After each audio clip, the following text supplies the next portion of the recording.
gravando aqui o nosso minicurso sobre História da Infância e da Juventude, uma reflexão geracional e sua interseccionalidade com as questões de gênero, raça e classe. É o nosso segundo dia do minicurso.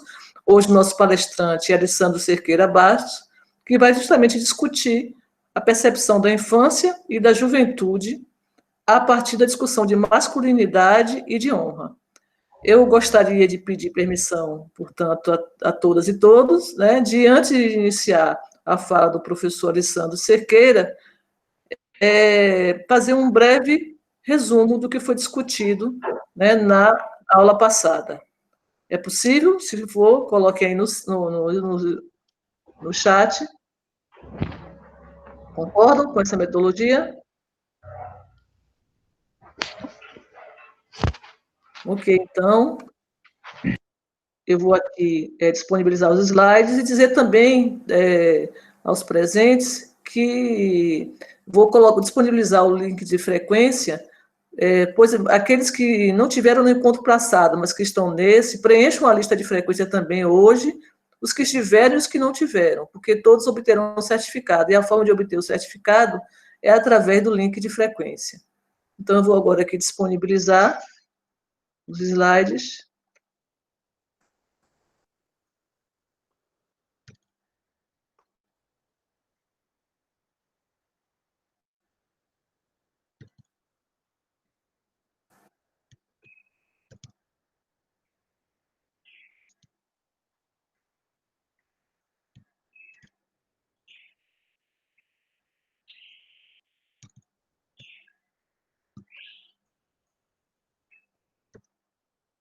Estão conseguindo visualizar?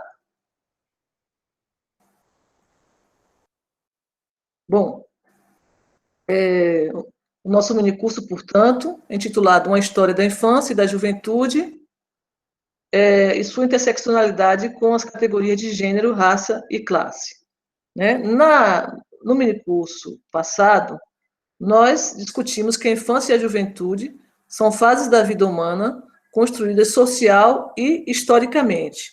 A partir desse pressuposto, nós pensamos, portanto, que as representações dessas fases estão sempre sendo redefinidas nas sociedades a partir de demarcadores de poder, como de classe, gênero e raça, ou seja, a partir do conceito de interseccionalidade.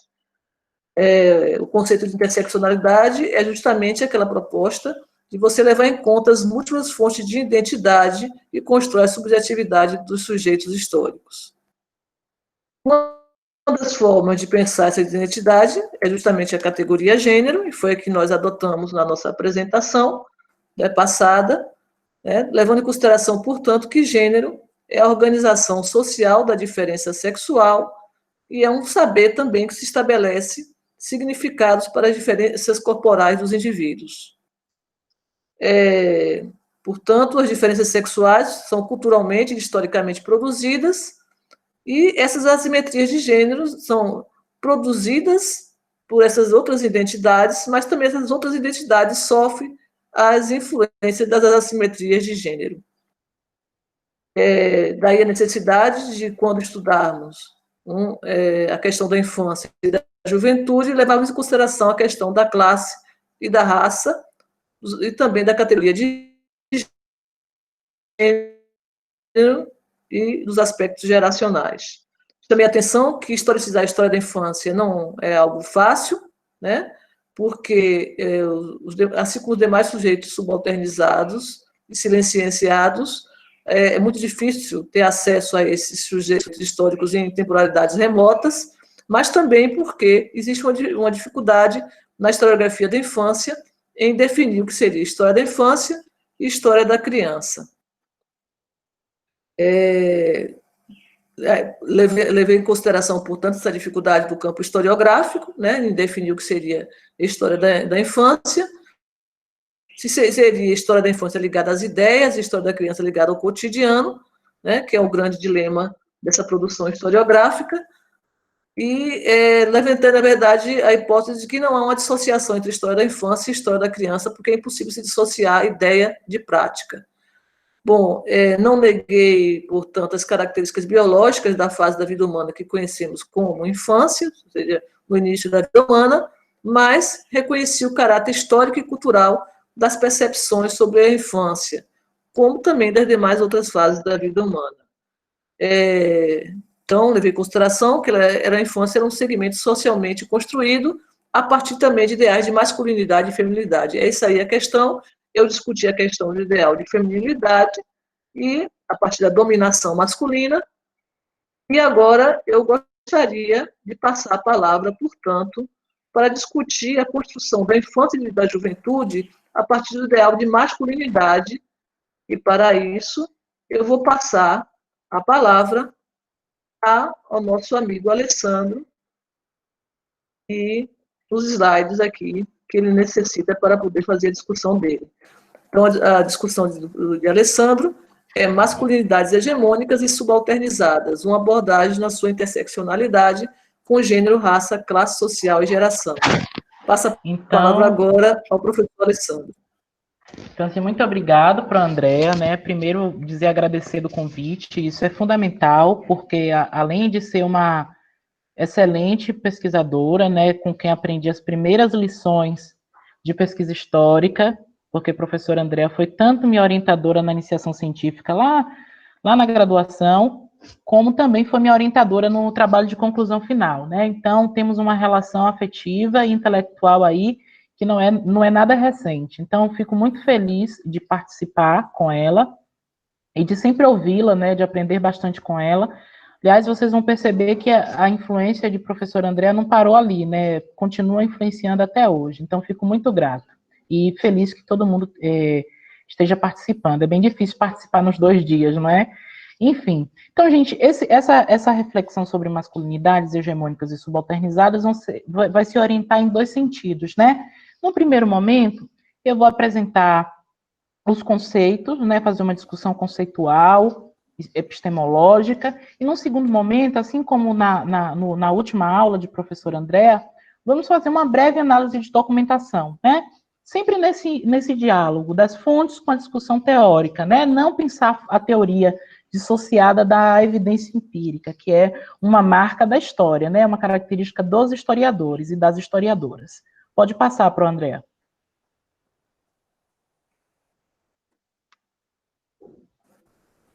Bom, o conceito de masculinidade, ele surge num contexto específico, historicamente falando, né? A gente parte do pressuposto sempre que um conceito, ele é fruto das reflexões do seu tempo, né? Filho do seu tempo, para usar uma expressão que o professor André também gosta muito.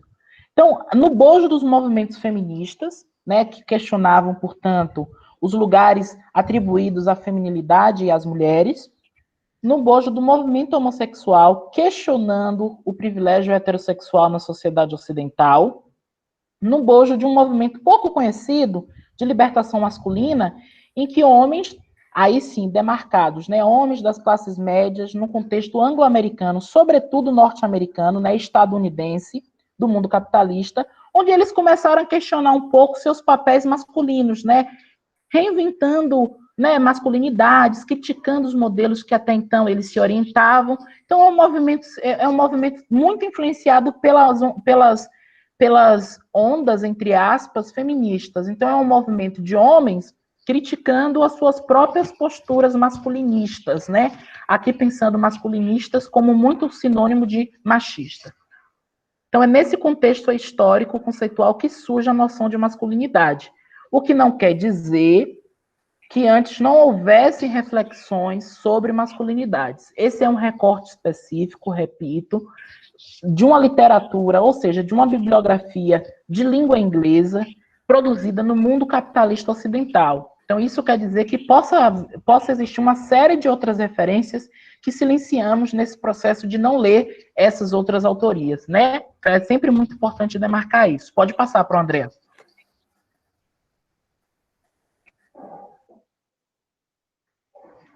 Então, assim, uma das percussoras dos estudos sobre masculinidades em língua inglesa é a socióloga australiana Helen Connell. Connell é uma mulher transexual que desde os anos 80, né, ela vem reelaborando e elaborando a noção de masculinidades. Esse conceito, ele surge principalmente num cenário, que era, de um lado, para criticar até as teorias de papéis sociais, né? Assim, o homem tem tal papel social, a mulher tem tal papel social, né? Como se as coisas fossem organizadas, coerentes e fixas. E criticar de um outro a ideia da reprodução social. Né? Tanto a teoria do papel social quanto a da reprodução social estavam muito em voga no período. Né? A teoria do papel social, muito associada à psicologia, né? Aos saberes psi, e a reprodução social muito influenciado pelo Pierre Bourdieu, né, que alimentava muitas das reflexões produzidas à época sobre como explicar o fato de um sujeito, né, de um indivíduo, adquirir elementos de masculinidades. Como é que ele adquire? Segundo a tese da reprodução social, seria através de uma mera reprodução dos papéis que já foram ensinados, né? E a Connell se opõe a esses dois conceitos, porque para ela, pensar apenas na ideia de papéis e na de reprodução de papéis, esquece a dimensão da violência, esquece a dimensão da desigualdade e da relação de poder envolvendo as relações de gênero. Então, ela estava muito atenta às noções de poder, às noções de conflito. A gente não pode se esquecer que tanto o movimento feminista quanto o movimento homossexual, quanto as teorias sociais que estavam em vogas na época, estavam introduzindo lentamente a noção de poder, né? Estavam reivindicando a noção de poder, de conflito, de ruptura, e isso vai alimentar, oxigenar o conceito de Connell, né? A criação do conceito. Pode passar para o André.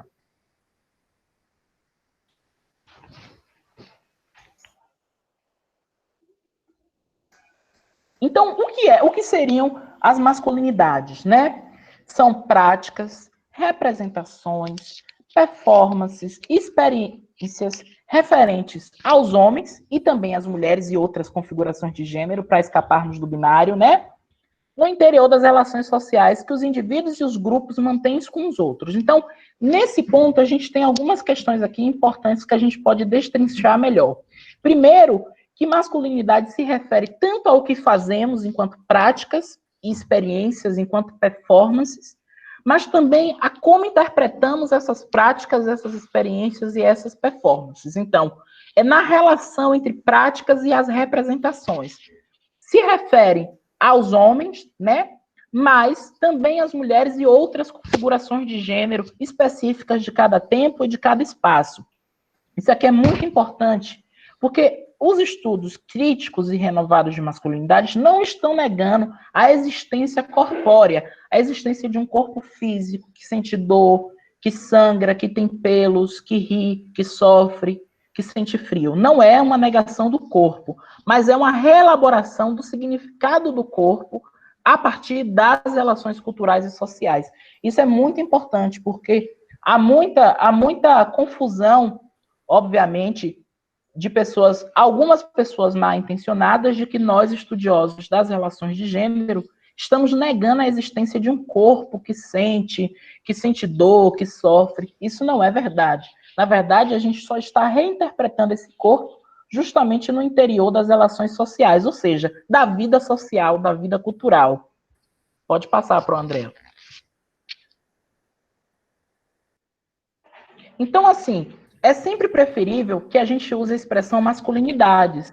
Por que recorrendo ao plural, né? Porque trata-se de diferentes parâmetros, de diferentes concepções que mudam tanto no tempo quanto de sociedade para sociedade. Então, numa mesma época histórica, né, numa mesma sociedade, há formas diferentes de masculinidades, sempre no plural. Então, a gente nunca pode se esquecer de pluralizar essas expressões, porque está revelando aí uma concepção teórica. Se eu digo a masculinidade, eu estou homogeneizando, eu estou dizendo que é um parâmetro só. Quando eu penso as masculinidades, eu estou justamente pensando em várias concepções de masculinidades em dada sociedade. Pode passar para o André.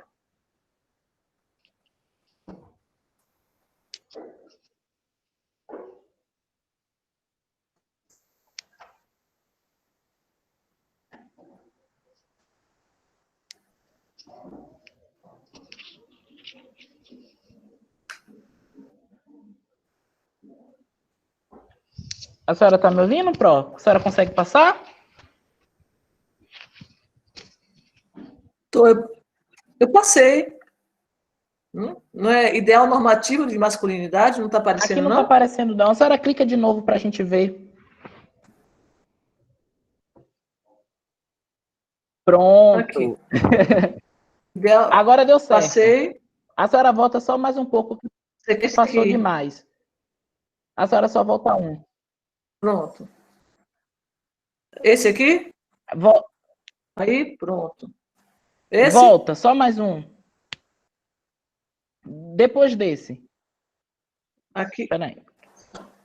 Ó, Esse? aí na sua tela tá diz respeito às práticas. Aí a senhora pode passar, se for esse, que tá aparecendo isso aqui. Não, aqui tá. Isso. Pronto. Agora, conceituando o termo masculinidade, é preferível falarmos. Esse aí? Apareceu, Apareceu? agora pode passar.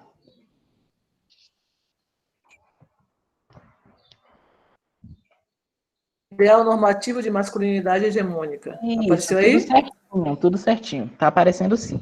Então, gente, só para constar, sempre que vocês tiverem alguma questão, alguma problemática, temática que surgir durante a fala, vocês podem colocar no chat, que ao final, tanto eu quanto para o André, a gente pode ler e responder e problematizar junto com vocês, tá? Porque às vezes a ideia surge aí durante o momento da fala, e realmente, né, se não escrever no momento, às vezes a gente pode se perder. Bom, voltando aqui ao slide, né? O que quer dizer ideal normativo, né? Ideal normativo é aquela construção ideal que socialmente, historicamente é construída, né, produzida pelas instituições, pelo Estado e pelos sujeitos, com alguns referenciais. No caso da masculinidade hegemônica, né, que é a masculinidade dominante, a masculinidade calcada nesse ideal de dominância, ele se dá a partir de algumas relações com esses outros.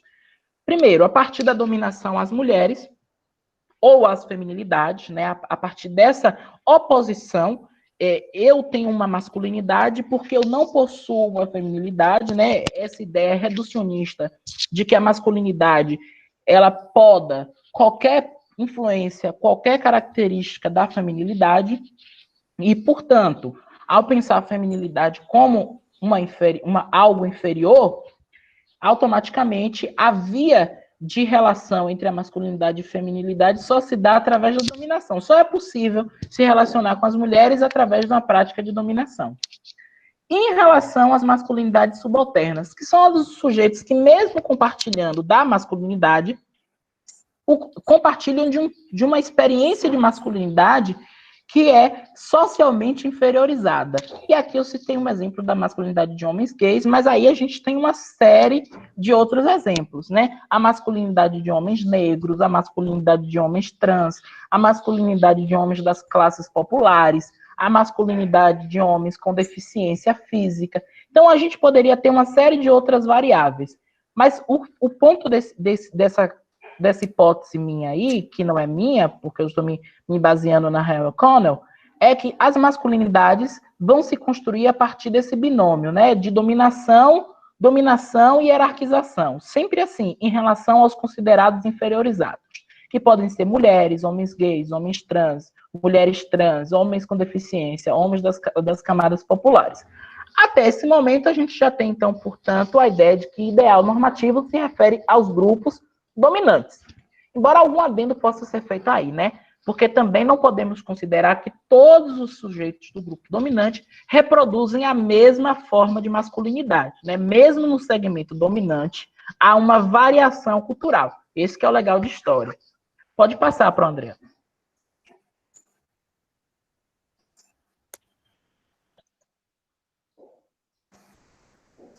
Pronto. Passei. Obrigado, Está vendo Pro. aí? Tá tudo certinho. Justamente, se há uma masculinidade hegemônica, né, dominante, que consegue controlar, há uma masculinidade que, na relação com outra masculinidade, se torna subalterna. E aí que entra esses marcadores todos que a gente vem trabalhando aqui nas aulas desde o primeiro dia, que são os marcadores de classe social, de etnia, raça, de geração, entre outros, sexualidade, corporalidade física, né? Justamente eu citei o caso de homens com deficiência física, e aqui eu trouxe os exemplos, né, para a gente pensar, mas as situações podem ser outras, só a gente usar a nossa imaginação sociológica. Homens do gênero masculino, pobres e negros, né? Aí você tem uma intersecção de várias categorias que podem inferiorizar essa masculinidade. Homens indígenas, das mais diversas etnias, para não homogeneizar também a identidade indígena. Homens da classe trabalhadora, aí o elemento classe é que subalterniza essa identidade. No limite, masculinidade subalterna é toda aquela masculinidade que não é hegemônica. E por que não é hegemônica? Em função desses outros valores aí, né? Dessas outras variáveis de classe, etnia, geração, etc. Isso é bem evidente quando a gente pega os dados e observa como as populações, só para dar um exemplo geracional, não é? Como as populações negras masculinas do segmento juvenis estão vulneráveis à violência policial, à letalidade da violência policial produzida pelo Estado, de uma forma muito particular e específica. Uma experiência que não é compartilhada pelos outros jovens de classe social diferente e de grupo racial diferente. Então, são homens também, compartilham dos ideais de masculinidade, mas não vivenciam as mesmas intersecções, não vivenciam as mesmas clivagens sociais. Então, toda vez que a gente for discutir, problematizar as masculinidades, é sempre importante saber de qual masculinidade é que falamos. Qual é a categoria social ali que estamos recorrendo? Andréa, como a senhora não consegue ver o chat, o professor Brian escreveu que há algumas pessoas, doutora Andréa, há algumas pessoas querem entrar na sala. Se puder liberar, é só ir rapidamente para a janela da sala. A senhora vai rapidamente lá na janela da sala e aceita as pessoas. Não tem problema não, eu espero. Um momentinho.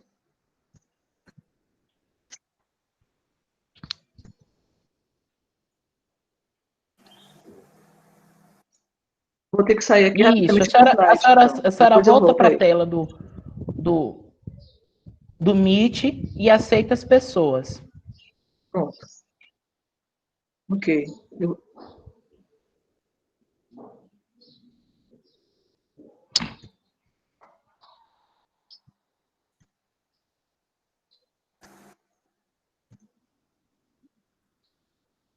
Só um momento, viu, Alessandra? Tudo bem, Pro. Na sua fala. Não. O professor Brian está dizendo que ele apresenta. A senhora acha que será necessário? Vocês dois aqui sabem. De qualquer forma, eu também poderia apresentar. O slide, né? Eu também poderia apresentar. E a senhora controlava o chat. O que, é que a senhora acha? Pode ser. Talvez fique ou você ou o professor Brian. Obrigado pela sua disponibilidade, mas acho que fica mais prático se eu passar o slide. Que aí eu teria que enviar para o senhor. Enfim, eu vou abrindo aqui o slide. Não tem problema, não. Tá tudo em casa. Ele disse que já está em aberto o slide, Alessandra. Pro, mas ele não tem com a parte das fontes. Ah, é verdade. É verdade. Eu vou abrindo aqui o slide. Não tem problema, não. Aí agora, vocês dois podem participar olhando o chat, né? Aceitando quem quiser entrar, fica mais prático. Não tem problema não, professor Brian. Vou abrir aqui, não tem problema não. Só vai dar uma travadinha, né? Que sempre quando a gente abre slide, dá uma travadinha. Então, porque, professor Brian, nós fizemos um acréscimo, o Alessandro fez um acréscimo nos slides dele, que antes não tinha. Ok. Que ele enviou hoje.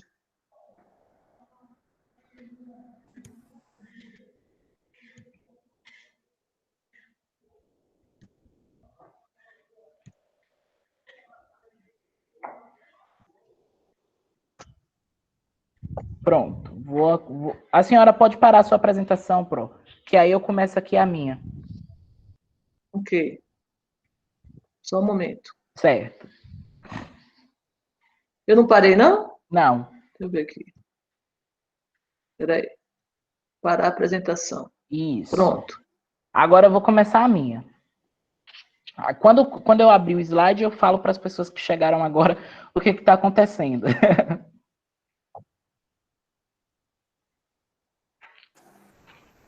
Então, nós fizemos uma mudança, para quem chegou agora na sala, nós fizemos uma mudança. Eu estava apresentando os slides para o professor Alessandro, só que eu não estava conseguindo ver as pessoas que estavam solicitando a entrada na sala, nem o chat.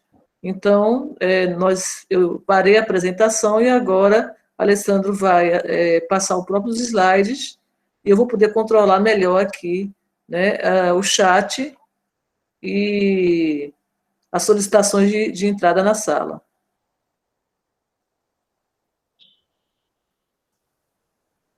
Só dar uma... Pronto. Foi de onde eu parei. Show.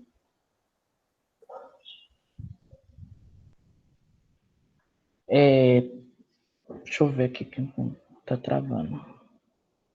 Tá conseguindo ver, Pro? Estou vendo, Alessandro, estou conseguindo ver, sim. Certo. É só você... Agora é só... Sempre que alguém tiver algum problema com o meu som ou com alguma questão, a senhora verifica para mim, por favor, porque agora eu não consigo ver mais ninguém. Só o slide. Ok, eu tô de olho no chat, pode ficar tranquilo. Está Pronto. ótimo o som e está ótima a imagem também. Ótimo. Aqui tá tudo em família, não tem problemas nenhum. Então, assim, gente, para quem chegou agora, eu já apresentei rapidamente o conceito de masculinidade, né? Agora eu estou indo para o de masculinidade subalterna. Estava problematizando as variáveis que informam a noção de masculinidade, né? Exemplificando aqui o que mudava quando era uma masculinidade negra, quando é uma masculinidade pobre, uma masculinidade etnicamente indígena. Enfim, eu estava problematizando as masculinidades subalternas em função da classe social, etnia e geração.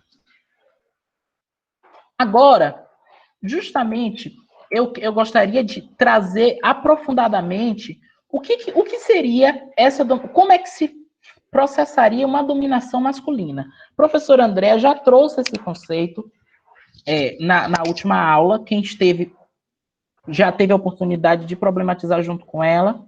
Eu gostaria apenas de acrescentar que a dominação masculina não se estende apenas às mulheres cisgêneras, mas também se estende aos LGBTs, especialmente às pessoas trans e às homossexualidades. Por quê? Porque, de um ponto de vista normativo da masculinidade hegemônica, essas identidades são consideradas o outro do homem, né? Por isso que é sempre comum, né, nas classes populares, principalmente, aquela ideia, olha, eu sou homem, eu não sou viado, não. Né? Como se homens homossexuais perdessem a sua masculinidade a partir do momento que se identificam sexualmente com a homossexualidade. Então, essa concepção presente nos segmentos populares, ela informa muito essa dominação simbólica que a masculinidade hegemônica exibe sobre os outros do homem, que seriam as bichas, né, no linguagem popular, as trans e as travestis. Ou seja, essa oposição é o que marcaria a masculinidade. Eu sou homem porque eu não faço parte desse grupo. Eu sou um homem de verdade porque eu não sou aquele grupo. Não sou esses sujeitos estranhos, esses sujeitos degenerados. Então, a homotransfobia é um dos constituidores da masculinidade. É aquilo que garante a masculinidade. Não é à toa que essa dominação, ela não é só exercida nas palavras, nos meros xingamentos. Elas traduzem os enormes quantificados de violência física, de morte física e social aos sujeitos LGBTs, dos quais o Brasil é um dos países que mais matam as populações LGBTs no mundo, inclusive participando do pódio com países considerados extremistas, né? A gente tem uma falsa impressão de que aqui é uma liberdade das identidades sexuais e de gênero, quanto, na verdade, há muita violência nas relações pessoais e violência no nível institucional, quando o Estado se omite, quando o Estado permite que os sujeitos exerçam essas violências sobre esses corpos. Então, a masculinidade hegemônica está diretamente associada à morte, à matança, né, generalizada das populações LGBT nesse país. E é muito importante que reflitamos, porque ela não diz respeito apenas a um grupo ou outro, mas às coletividades. As violências atingem a coletividade de LGBTs e são associadas, na minha hipótese, a partir da bibliografia, a uma certa concepção de masculinidade hegemônica. Passar para o próximo. Como eu não sei do chat, qualquer coisa, qualquer problemática, vocês podem jogar aí no chat, viu, gente? Bom, então assim, como é possível, então, a gente ter sociedade mais igualitária, com mudança social mais concreta, se os homens acabam colhendo o dividendo do patriarcado, né? Os homens individual e coletivamente, como diz Daniel Lan, que a professora Andrea citou, que a professora, vocês vão ter acesso, quem não se lembrar, vai ter acesso a essa citação quando ter acesso ao slide. O dividendo do patriarcado significa que os homens, coletivamente, com as suas especificidades, mesmo os homens dos segmentos populares, podem colher benefícios das violências que eles causam a esses outros, que incluem as mulheres, os LGBTs e sujeitos considerados inferiorizados. Então, isso que seria o dividendo do patriarcado, que é ou seja, o benefício, o que sobra de ser machista. Qual é o benefício que um homem tem de ser machista? O benefício é que ele pode se beneficiar, exercer a dominação em relação a outros sujeitos considerados inferiorizados. Aí vocês podem me perguntar, mas Alessandro, um homem da classe popular já não vive subalternidade demais? Ele ainda se beneficiaria com alguma coisa na sociedade? Sim. Nas relações de gênero, ele pode exercer dominância, inclusive, sobre as suas companheiras populares, sobre as suas companheiras negras, sobre as suas companheiras pertencentes ao mesmo grupo social que eles. Então, é isso que é o dividendo do patriarcado. Não é demonizar a masculinidade, mas entender que homens heterossexuais brancos da classe média exercem uma dominação maior, mas homens dos segmentos populares também podem exercer formas de dominação ali imediatamente nas relações sociais que eles têm. Por que eu digo imediatamente? Porque são nas relações que eles mantêm com os outros, né? Um homem do segmento popular vai exercer dominação nos sujeitos que ele encontra, né? No homossexual que ele encontra na rua, da mesma classe social que ele, na sua companheira que ele agride. Então, o fato de ser da classe popular não impede que ele sofra coisas, violências de classe, mas que ele não deixe de exercer violências de gênero, porque essas variáveis são complexas e dinâmicas. Agora já é o momento de apresentar algumas críticas, né? Algumas polêmicas em relação ao conceito de masculinidade hegemônica. E mais uma vez eu afirmo, gente, caso vocês tenham alguma questão, vocês podem colocar no chat, tá?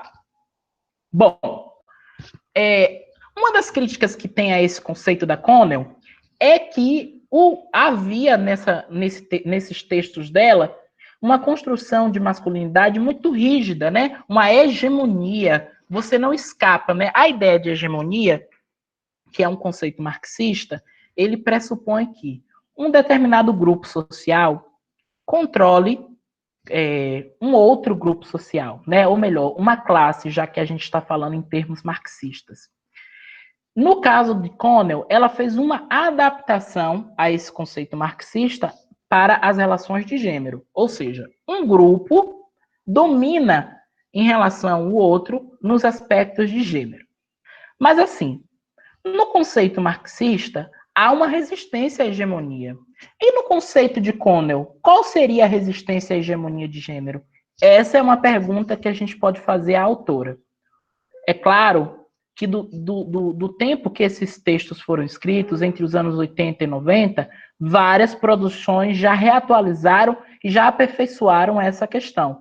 Mas sempre fiquem abertos se o conceito de masculinidade hegemônica não seria muito rígido, não impediria as resistências.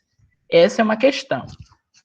Uma outra questão é a pluralidade de referenciais normativos. Como eu posso saber se o referencial normativo que orienta as masculinidades aqui no Brasil é o mesmo de um país africano? Como é possível isso? É a mesma masculinidade hegemônica? E não tem diferença local, global, regional? Como articular o global, o local e o regional quando a gente fala de masculinidade hegemônica? É possível pensar numa masculinidade que não mude, que é um referencial hegemônico para toda a sociedade? Essas são algumas questões que apareceram com a leitura da discussão de Connell. Porque as pesquisas empíricas foram demonstrando, né, o pessoal da antiguidade clássica, o pessoal da antiguidade oriental, o pessoal da medievalidade, o pessoal que trabalha com história moderna ocidental, história moderna oriental, foi vendo que, olha, tem coisas aqui que até parecem uma masculinidade hegemônica, mas tem uma especificidade. Então a gente joga fora o conceito? Então são questões para pensar.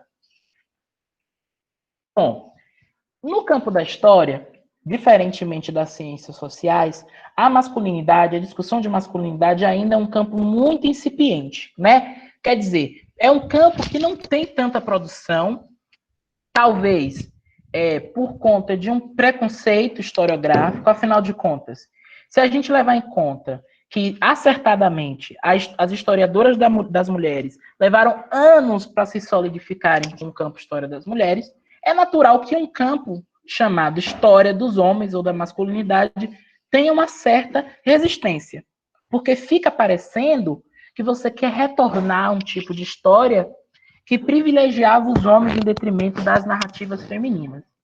Quando, na verdade, não é muito por aí, não. A gente não pode incorrer nas nossas análises históricas, sociológicas, antropológicas, enfim, todas as lógicas possíveis, numa satanização e numa diabolização da masculinidade. Não fazemos em história uma crítica moral a esses homens agressores. Não fazemos em história uma crítica do cunho de relação pessoal. Óbvio que a violência, a agressão é condenável do ponto de vista moral. Isso eu acho que nenhum historiador em sã consciência nega. Mas as nossas análises tentam problematizar os possíveis significados dessa experiência. E não se ela é boa ou ruim. Então, um dos cuidados que a gente tem que ter é a satanização e a diabolização. Já ouvi muito de algumas historiadoras mais clássicas que, então não vale a pena, Alessandro, estudar masculinidade, porque quando você olha a fonte, é tudo igual. É homem batendo em mulher, é homem agredindo, é homem sendo grosso. Como é que você vai achar alguma coisa diferente aí na sua pesquisa, se é tudo parecido? Tome cuidado, pode ser que o seu trabalho não responda nenhuma pergunta histórica. Afinal, história é a ciência da mudança, não é insinuar nenhuma mudança, automaticamente não há uma pesquisa de história. Essa é uma compreensão muito recorrente, né? Esse tipo de compreensão tem um risco, que é vários riscos. O primeiro deles, eu diria, que é a ideia de que história só se faz com mudanças, também se faz com permanências. E o outro grande risco é a dificuldade de entender especificidades mesmo em situações aparentemente normativas. Por que eu digo aparentemente normativas? Porque são situações de violência. Se são situações de violência, há certos ritos que se assemelham, mas há uma especificidade ali. Há uma lógica histórica explicando aquela violência. Então, o estudo de masculinidade, ele serve para muita coisa. Ele serve para evitar que a gente homogeneize as identidades masculinas. Ele serve para evitar que a gente apenas tome mulheres como vítimas eternas, ou seja, não perceba a agência das mulheres, ou seja, o movimento que as mulheres fazem, inclusive de resistência à violência. E outra coisa, ao fazer uma análise de masculinidade, aí sim estaremos fazendo uma análise relacional, como pede John Scott, que a professora Andrea cita no terceiro slide, no quarto, por ali, dizendo que gênero é uma categoria relacional. Se é relacional, não apenas temos que estudar as feminilidades, mas também as masculinidades. Tem alguns riscos nesse estudo, né? Acho que todo estudo de história tem risco. E eu não vou ser bobo de não dizer para vocês os riscos que a gente corre com o nosso estudo, né? Eu o tempo inteiro fico me debatendo com esses riscos. O primeiro é do vitimismo sociológico. Quer dizer, oh meu Deus, o homem é fruto da sua sociedade e, portanto, agrediu a esposa. Isso seria um vitimismo sociológico, né? Assim, sem nenhuma reflexão, apenas uma determinação ali, o homem é fruto do meio e, portanto, tem que ser violento mesmo e bater na esposa. Isso é um risco que a gente corre numa análise sobre masculinidade, que a gente tem chamado de vitimismo sociológico.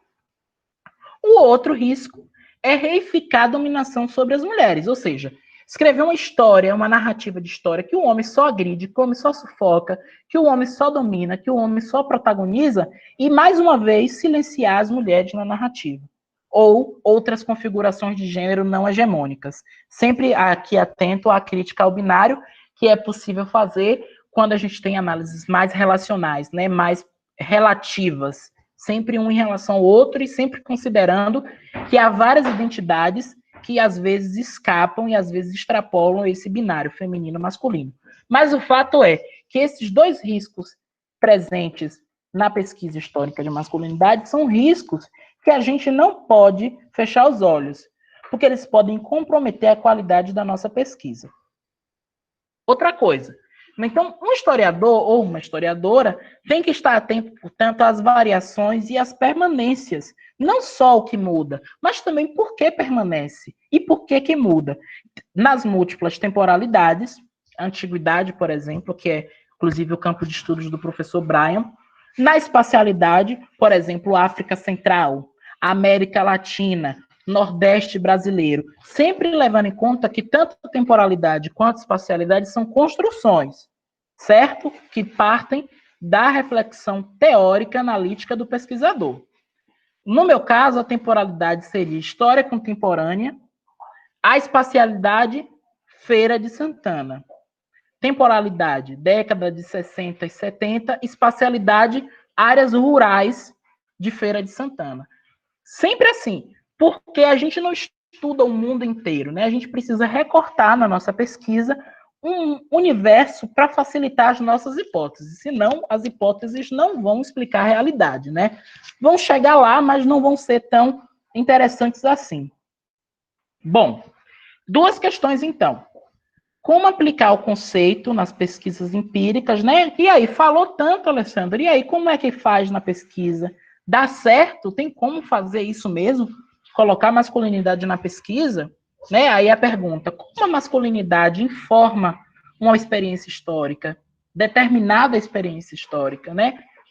Ou melhor, como através de quais suportes documentais a gente pode estudar a masculinidade? Isso serve para todo mundo que é pesquisador, né? Historiador chama de documento, mas os vestígios do passado, ou os vestígios da realidade que o antropólogo, o sociólogo tem, também serve. Quais suportes podem documentar essa realidade? Qual é o acesso à realidade que a gente pode ter para fazer perguntas de masculinidade, né? Essa é uma questão muito importante. Então, por isso, agora a gente vai fazer uma análise mais, né, de aprendiz de feiticeiro com a documentação. Bom, trata-se de um processo crime de homicídio. A tipologia homicídio, como todo mundo sabe, ela se refere no Código Penal vigente, que era vigente também nesse período, na década de 60, a não matar. É muito simples. Tem alguns agravantes e algumas especificidades, mas o básico do crime de homicídio é que se refere a não matar. Nesse caso, Clarindo de Souza foi acusado, né, foi preso em flagrante por ter assassinado um camarada ali próximo das redondezas onde ele morava. Aqui tem as intersecções, gente. Clarindo foi descrito na documentação como pardo. Na documentação crime, tem uns formulários onde preenche a cor da pessoa. Às vezes a gente não encontra. Nesse período também, às vezes a gente não encontra porque a documentação está aliada a uma ideologia do Estado e, portanto, reflete pensamentos das elites também. Então, às vezes não colocavam a cor no processo porque estavam querendo atenuar as diferenças raciais, né, através do mito da democracia racial. A idade, 42 anos, frisa nisso, depois a gente vai problematizar isso também. A ocupação lavrador, eu encontro em mais da metade da minha documentação. é composta por lavradores, tanto entre as vítimas, os supostos agressores, as supostas vítimas e as testemunhas. A maioria é lavrador. Do bairro Campo Limpo, que hoje é um bairro mais ou menos urbanizado em Feira de Santana, mas que no período fazia parte ali das franjas rurais da cidade, né? A própria ocupação desse sujeito já revela o lugar socioprofissional de circulação, já ajuda a gente a imaginar algumas sociabilidades rurais com alguma imaginação histórica, que a fonte fala assim brevemente, mas a gente pode aprofundar. Ele afirmou que ele estava mais ou menos 19 horas tomando uma cachaçinha. Para o André até citou o bar, né? Uma sociabilidade comum dos segmentos populares, é uma permanência histórica isso. Quando chegou seu inimigo, empunhando uma taca de cavalo. Para quem não sabe, taca de cavalo é literalmente o pênis do cavalo seco, ele vira uma espécie de bastão. Quem utiliza isso, né, o vaqueiro ou o dono dos animais, né, o lavrador que está cuidando ali dos animais, ele utiliza para adestrar mesmo, para colocar dentro do curral, para tirar do curral. E nesse caso, servia como um signo de masculinidade, de ostentar poder, porque a taca de cavalo poderia machucar. E foi isso que aconteceu. O inimigo de Clarindo deu várias cacetadas, atingiram o rosto, foquem no rosto, né? Uma forma de desrespeito atingir o rosto de um homem. E afirmou o seguinte: olha, você está aqui descarado. O acusado sacou o facão, né? Clarindo, para responder a essa ofensa, sacou o facão, investiu contra a vítima, entrou numa luta corporal e atingiu-lhe na altura do pente. Ou seja, mais ou menos entre o pescoço e o rosto. O acusado conseguiu fugir, escondendo-se em casa, quando conta que foi capturado. Aquele conta, foi o primeiro depoimento dele, quase no calor do momento. Ele foi apanhado pela polícia e ele confessou: olha, eu matei mesmo, mas por que o quê? Ele me provocou. Ele me chamou de descarado. Antes, ele havia atingido meu rosto com uma taca de cavalo. Então, já havia me perseguido várias vezes, porque ele está chamando de inimigo, né? A gente pressupõe que já houvesse alguma rixa. Vamos confirmar na próxima slide. Já houvesse alguma rixa entre eles. Então, alguns elementos aí são muito importantes. O rosto como lugar muito sagrado para a constituição das masculinidades. Agressão ao rosto, agredir um homem no rosto, significa desrespeitar a sua virilidade. Então, essa agressão ela foi supostamente mais grave ainda pelo lugar onde aconteceu. E foi interpelado, né, segundo o depoimento, de você está aqui descarado, né? Esse descarado é uma ofensa. E tem uma brincadeira aí com cara na palavra, né? Sem cara, é como se a pessoa não tivesse vergonha na cara. Um valor muito importante para um homem, ainda mais um homem do segmento popular. Porque se ele não tem outros valores de prestígio, que ele consiga manter a sua honra. Por isso que a honra é muito importante para os segmentos populares, masculinos. Porque ela é uma das únicas garantias que esse homem tem para exercer respeitabilidade em relação aos outros homens e mulheres. No segundo depoimento, Clarindo aí já provavelmente orientado pelo advogado, que é uma coisa que a gente precisa considerar na documentação, afirmou que a rixa começou por causa de animais. Veja que o motivo mudou. Agora, se a rixa já era antiga e começou por outra coisa, ele poderia alegar que estava apenas se defendendo, fazendo uma legítima defesa, que foi isso que o advogado recorreu. Ele afirmou, Clarindo, que os animais entraram na roça da vítima, que se chama Luiz Francisco, e com isso a vítima disse que mataria ele e os animais. Pense na problemática que essa cena, mesmo hipotética, causou. Numa situação de escassez, a gente não pode se esquecer que entre os anos 60 e 70 ocorreram sucessivas secas na região de Feira de Santana. A criação dos pequenos animais representava, acima de tudo, formas de sobrevivência. Então, assim, agredir a ele, os animais, era podar não só sua honra, como também destruir os meios ali necessários para garantir a sobrevivência. Então, a questão foi séria mesmo que seja hipotética essa rixa, que seja uma invenção do advogado para reforçar uma legítima defesa, a possibilidade de uma rixa como essa existir, ela é muito verossímil, porque ela diz respeito às próprias condições de vida desses sujeitos. Então, ele diz o seguinte: há cerca de 2 meses antes do crime, o Clarindo disse que os filhos da vítima, ou seja, os filhos de Luiz Francisco, o inimigo, né, o arquirrival, Durante a noite, com a lua bonita, deu tiros e risadas, né? Deu tiro para ele correr e ainda riu dessa situação, né? Tirando onda, né? Brincando, provocando, amedrontando. Pense, sempre nos elementos de masculinidade presentes aí.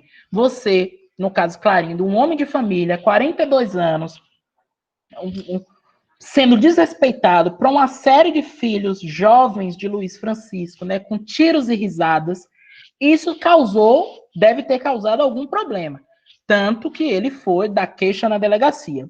Uma hipótese que eu não consigo confirmar porque eu não tenho acesso a esse boletim de ocorrência. E não era muito comum esses homens usarem a justiça para resolverem as suas demandas pessoais. Então, é uma hipótese, talvez, plantada pelo advogado para criar uma ideia de respeitabilidade no réu, né? Olha, ele é tão honesto que ele nem procurou agredir ninguém. Ele sofreu calado e foi na delegacia.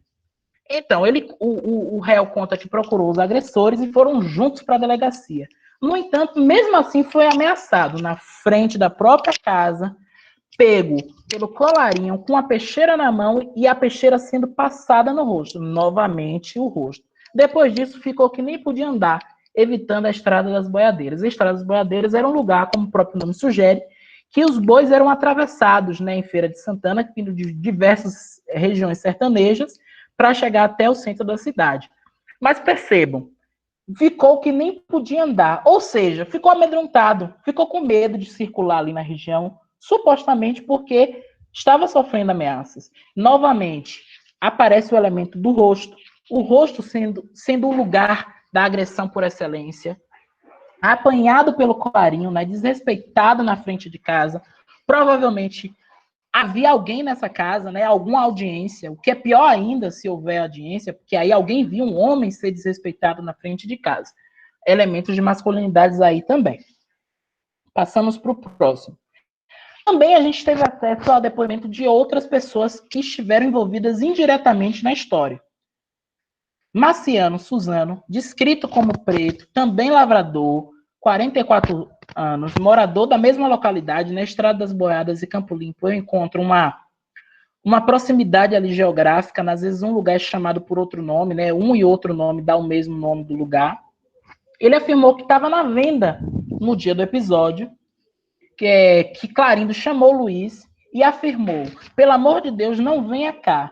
Quando primeiro abraçou-lhe e deu facadas, né? Na versão dele, Clarindo deu facada primeiro, e não o contrário. Observe. Aí ele disse que Luiz não reagiu, que foi atingido na altura do pente, do peito e do braço, né? Sempre nessa parte assim do rosto, dessa parte assim mais frontal, né? O pente talvez seja entre a cabeça e o pescoço, peito e braço. E afirmou, né? A Marciana afirma que conhecia a vítima de muito tempo e que, embora tomasse umas pingas, era um homem de bom procedimento. Já idoso e não se metia em desordem. Aí uma representação interessante. O fato de ser considerado idoso, aí está associado a uma respeitabilidade maior. Não é esperado de um idoso se envolver em tanta confusão. Então, por isso que a vítima, nesse caso, não tinha tanta culpa no cartório. O agressor é que realmente provocou. Pense aí, um homem idoso que trabalhava, que tinha bom procedimento, não se meteria em desordem. Percebam, ainda que tomasse uma pinga, era um homem de bom procedimento, né? Isso pode revelar que bebida alcoólica é uma prática de sociabilidade comum desses segmentos culturais. O fato de beber em si mesmo não é um problema, porque você pode beber e trabalhar, pode beber e não se meter em desordens. Então, percebam que no depoimento de Marciano, que provavelmente tinha mais relação positiva com a vítima do que com o agressor, né? Porque ele está falando coisas muito mais positivas de um e de outro, há toda uma construção de masculinidade. Como é uma masculinidade respeitável na visão de Marciano? Um homem que trabalha, um homem que não se mete em confusão. Nesse caso, com um adicional, era idoso e, portanto, não se metia em desordem, né? Aí uma questão geracional, como essa representação dessa fase da vida está associada à respeitabilidade, né? Pode ser que até na juventude ele aprontou, mas agora não. Agora já é idoso e, portanto, não se mete em desordens. Marciano prossegue o depoimento dizendo que o acusado também bebia, porém era trabalhador e não se metia em desordem. Observe, o trabalho é um valor social muito positivo para os homens dos segmentos populares. Então, não importa. O importante é que trabalhava e não se metia em desordens. Essas desordens podem ser um monte de coisa. E como ela não é específica, a gente pode sempre ficar desconfiado. Afinal de contas, o processo se originou de uma enorme desordem. Então, como é que eles não se metiam em desordem? Né? Eles relatam aí, durante o processo, o agressor relata uma série de conflitos. Né? Então, não era bem assim que a banda tocava. Mas perceba, na visão de Marciano, bastava trabalhar e ter certas características para que a pessoa se constituísse ali como respeitável, como alguém de direito, como alguém honesto, como um homem de bem. Isso a gente pode fazer um paralelo para os dias atuais, porque essa concepção é uma permanência histórica nos segmentos populares. Agrediu a esposa, mas era trabalhador. Agrediu o filho, mas era trabalhador. Expulsou fulano de tal de casa, mas sempre foi trabalhador. Perceba como o trabalho positiva a conduta masculina. E essa é um dos ingredientes muito importantes para a gente conhecer as masculinidades das camadas populares. Bom, gente, foi isso. Né? Eu tentei apresentar um pouco da minha documentação, um pouco do conceito, e agora eu interrompo a minha apresentação. Deixa eu ver aqui se vai dar tudo certo, se não vai travar.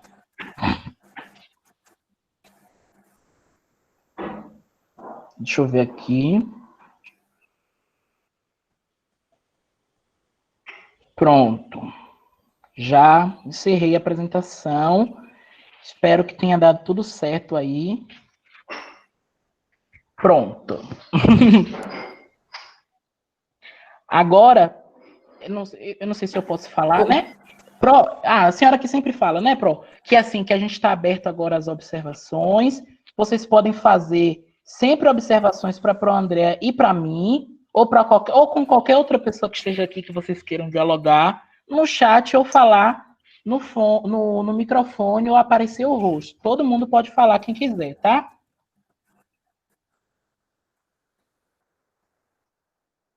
Alessandro, muito obrigada pela sua palestra, não só instigante, mas bastante informativa. E eu devo dizer, né, que você se apresentou, mas não devidamente. Você informou que foi me orientando de ser um orientando por sinal nota 10, né?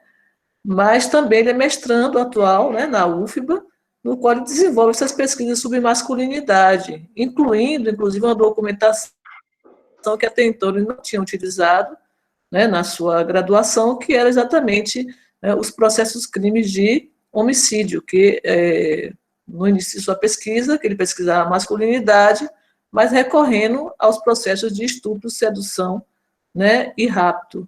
E ele, então, agora recorre a essa nova documentação que ele apresentou aí de uma forma muito brilhante, na sua palestra, que são justamente um exemplo de um processo de homicídio. Então, eu quero agradecer imensamente e dizer que foi um prazer, né, dividir esse espaço aqui com você, para nós pensarmos essas questões de construção, né, de masculinidade e feminilidade a partir de uma perspectiva geracional, coisa que eu acho que dentro da historiografia isso realmente ainda está iniciando, né? A história da infância e da juventude é algo que já vem desde a década de 80, mas no nosso país caminha ainda de forma muito lenta. Poucas pessoas se dedicam a pensar as questões culturais a partir de uma perspectiva geracional, né? E acho que nossos trabalhos vão ajudar a fundamentar esse campo historiográfico, principalmente na Bahia. Então, eu quero, em primeiro lugar, agradecer, né, a sua fala, e, em segundo, dizer também que foi muito importante para mim você fazer essa discussão que eu não tinha feito logo no início e que você aprofundou sobre a questão do questionamento da dominação masculina e da possibilidade de nós pensarmos em dominações masculinas, né? Eu acho que foi um ponto muito bom que você tocou. E o outro ponto que você tocou, que eu achei também muito interessante, foi a questão dos perigos de todo o estudo historiográfico de levar a visibilidade de determinados sujeitos e a invisibilidade de outros. né? Então, quando a questão do estudo da masculinidade, ao mesmo tempo que é um estudo relacional que pode dar visibilidade, inclusive, ao próprio processo de dominação sobre as mulheres, mas também pode, né, sempre fazer com que também essa invisibilidade se torne mais enfática. Então, eu gostei muito dessas reflexões, né, que você levantou na sua apresentação, porque permite que a gente pense essas questões. Eu coloquei aí no chat, então o pessoal está dando parabéns, né? Professor Brian, parabéns, André, professor Alessandro, muito bom. Marli está dizendo que incrível o seu estudo. Coriana, parabéns, Alessandro, amei. Né? Então, várias pessoas aqui estão lhe dando parabéns. E eu gostaria de fazer algumas reflexões assim, sobre o que você colocou ali. Né? Enquanto o pessoal não se inscreve, eu peço que as pessoas se inscrevam no chat para falar, ou então coloquem suas questões. Mas, assim, uma das coisas que eu fiquei ali pensando, né? Você trabalha com uma documentação, como você mesmo falou, que envolve o mundo rural. Né? Então, eu acho que, mais do que nunca, eu acho que temos que pensar que as dominações masculinas, elas são construções culturais ditadas pelo espaço. O espaço aí não apenas como um espaço geográfico, mas como um espaço cultural. Né? Foi interessante quando você chamou a questão não só das transformações, mas das permanências. Por que eu estou dizendo isso? Você que trabalha com a documentação rural, sabe que nós temos muito mais permanências do que transformações. Muitas coisas que você citou, né, naquela sua fonte, né, naquele seu processo de homicídio, permanece. Eu que moro na zona rural, né, tenho uma humilde propriedade na zona rural, sei muito bem disso. A permanência da venda, a permanência da bebida enquanto símbolo de masculinidade, né? Então, as vendas, a predominância, né, do gênero masculino é muito forte nas vendas e quase nenhuma mulher, né, dessas vendas. A venda é uma mistura, na verdade, de comércio de alimentos com bebida, né? Então, as mulheres só entram nas vendas normalmente para consumir alimentos, né, comprar alimentos, e enquanto os homens para beber. A permanência de hábitos, como, por exemplo, de invadir a propriedade do outro, as cercas nas zonas rurais, das propriedades, nas pequenas propriedades, não servem para nada. As pessoas passam de uma propriedade para outra. Isso é comum, às vezes, eu encontrava pessoas na minha propriedade, eu perguntava o que a pessoa estava fazendo ali, ela dizia, eu estou indo para a roça de fulano, né? Passa por debaixo da cerca, aquela coisa de passar por... e utilizar a questão da família, né? A família é representada pelo homem. Então, eu sou filho de João, eu sou filho de Paulo, eu nunca sou filho de Maria, sou filha de Carlos. Então, quando eu queria pedir permissão para passar pela sua roça, a identificação era sempre masculina. Né? Então, essa questão são permanências ali. Então, eu não sei por que eu estou levantando isso aí. Estou levantando essa questão porque talvez quando você fala várias dominações masculinas, eu penso que você pode usar o termo dominação masculina e fazer o que nós sempre fizemos. Que o que nós chamamos de dominação masculina não pode ser pensada, assim como a questão da heterossexualidade compulsória também não pode ser pensada se não levarmos em consideração o aspecto cultural de cada espaço. Cada espaço vai ressignificar o que você chama de dominação masculina, de heterossexualidade compulsória, de uma forma diferenciada. Então, não é a mesma da África, não é a mesma também de Salvador, não é a mesma de Feira de Santana, e não é a mesma de Feira de Santana na zona rural, zona urbana, zona rural. Então, é pensar, portanto, né, nessa construção cultural do espaço.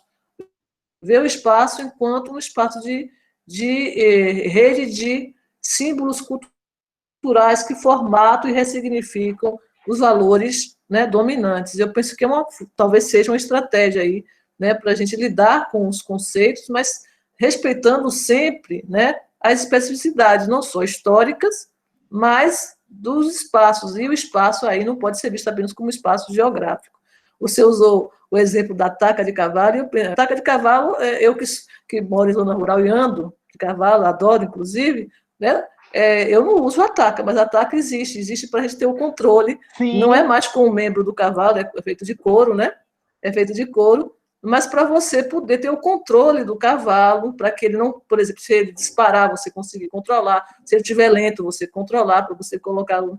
Então, essas permanências, né, da bebida, como símbolo de masculinidade, digo, dos conflitos de classe na zona rural, não ser os mesmos conflitos de classe da zona urbana, porque as pessoas circulam pelas propriedades do outro com uma facilidade muito grande, mas isso gera conflitos, né?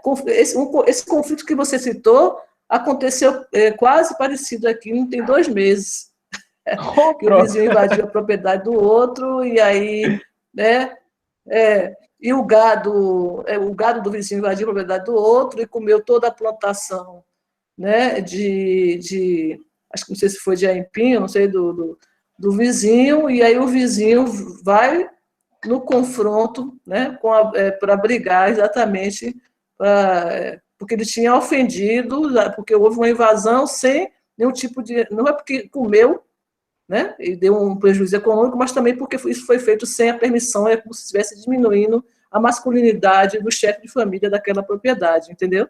Então, você cita casos que são de permanências, que a gente tem que levar em consideração o espaço, né? O espaço como elemento de construção de masculinidade. Então, o espaço rural não é o mesmo do espaço urbano. Agora, eu vou passar a palavra, porque teve gente que se inscreveu, né? Pedro se inscreveu, vou passar para ele, mas depois eu quero voltar a essa questão do símbolo, né? Do tapa no rosto como um elemento de ferir a masculinidade e a honra. A gente discutiu o conceito de honra aí, certo? Então, eu vou passar agora para Pedro. Pedro se inscreveu para falar. E, mais uma vez, eu agradeço sua palestra extremamente esclarecedora para algumas questões de permanência e transformação na nossa sociedade. Obrigada, Alessandro. Pedro, por favor, pode falar. Olá, gente, bom dia a todos, a todas, a todos. Alessandro, eu queria primeiro parabenizar, né, pela excelente exposição. Acho que aprendi muito com você e as demais pessoas que estão acompanhando também.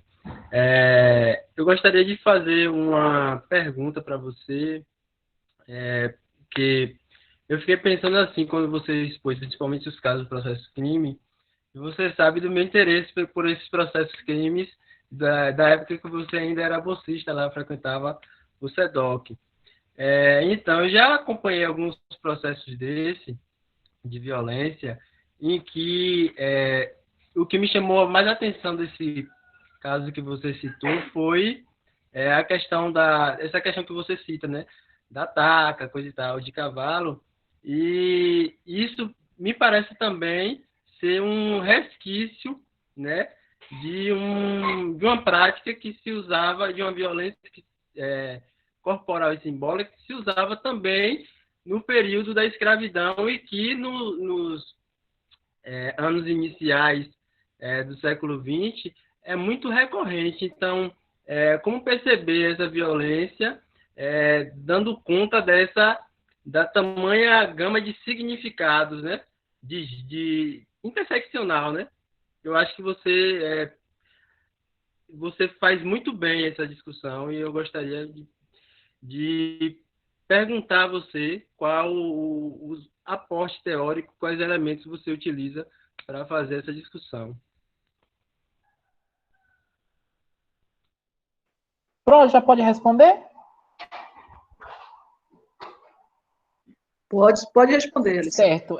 Primeiro, como a senhora falou, né, me apresentou, me valorizou, eu gostaria de agradecer de volta. A senhora sabe que é recíproco, né? A gente está todo dia ali no WhatsApp, trocando, eu aprendendo muito com a senhora sempre, né? A senhora não é mais minha orientadora, mas eu aprendo com a senhora o tempo inteiro, né? Prova disso é que esse trabalho é a sua cara, né? É a cara das reflexões que a gente fazia junto, e vai ser sempre o seu dedo, né? Vai ter sempre o seu olhar ali.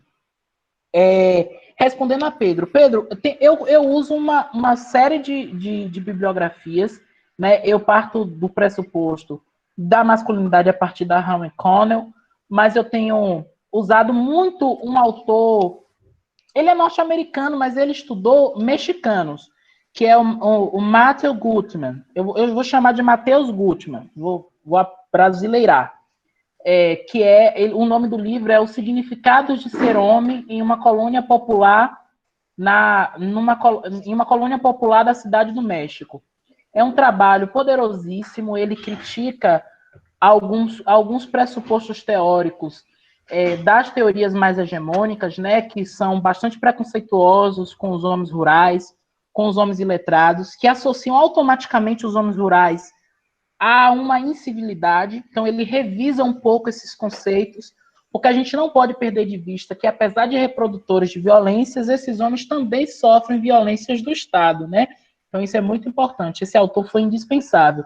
E esse seu insight sobre a taca de boi, né, sobre os castigos corporais como uma mentalidade ou uma sobrevivência de uma dominação escravista é muito importante, porque elas podem ser reelaboradas no mundo rural a partir, inclusive, de sujeitos negros.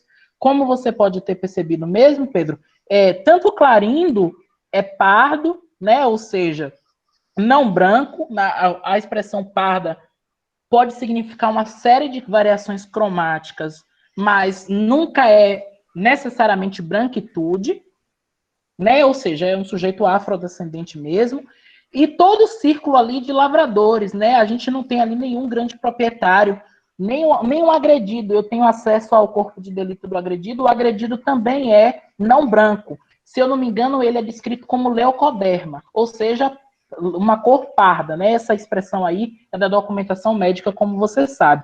Então, eu achei muito interessante esse seu insight da sobrevivência dos castigos físicos e ajudaria a entender como agora, ou melhor, como nesse contexto, sujeitos não brancos readaptaram formas de castigos usados pelos senhores, né? Porque nesse caso aí é uma disputa entre homens, né? Não é uma disputa entre patrão e empregado, são homens disputando a sobrevivência um com o outro, mais ou menos ali pertencentes ao mesmo segmento social. Então, muito, muito obrigado pelo seu insight, muito obrigado pelas suas observações. Esse texto que eu tenho utilizado bastante é do Matheus Gutmann.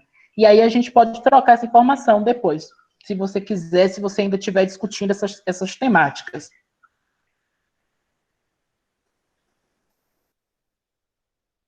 Obrigada, Alessandro.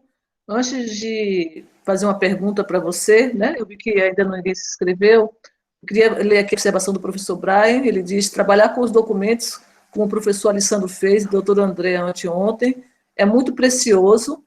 A gente percebe a importância do trabalho do historiador, né? De fato, porque a nossa documentação permite fazer sempre essa conexão entre o presente e o passado, né? Estudando as permanências e as transformações. Obrigada, professor Brian, pela sua observação.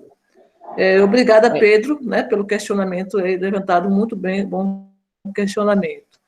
Eu queria, Alessandro, que você fizesse uma reflexão, né? Eu gostei muito do tapa na cara, né?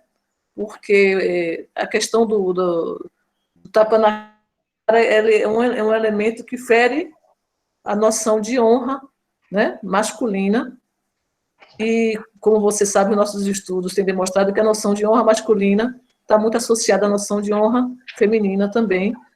E aí eu queria que você explorasse um pouco mais, né, essa interpretação simbólica do rosto do masculino não poder ser atingido por outro homem, né?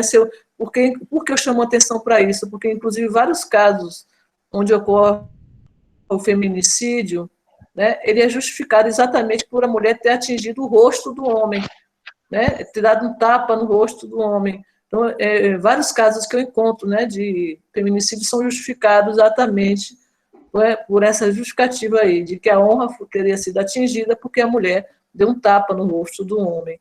Então, eu queria que você explorasse melhor um pouco essa questão simbólica, né, e ligando com a questão da honra masculina. Obrigado. Obrigado pelo seu questionamento. É bom porque aí eu consigo, né, reforçar um pouco.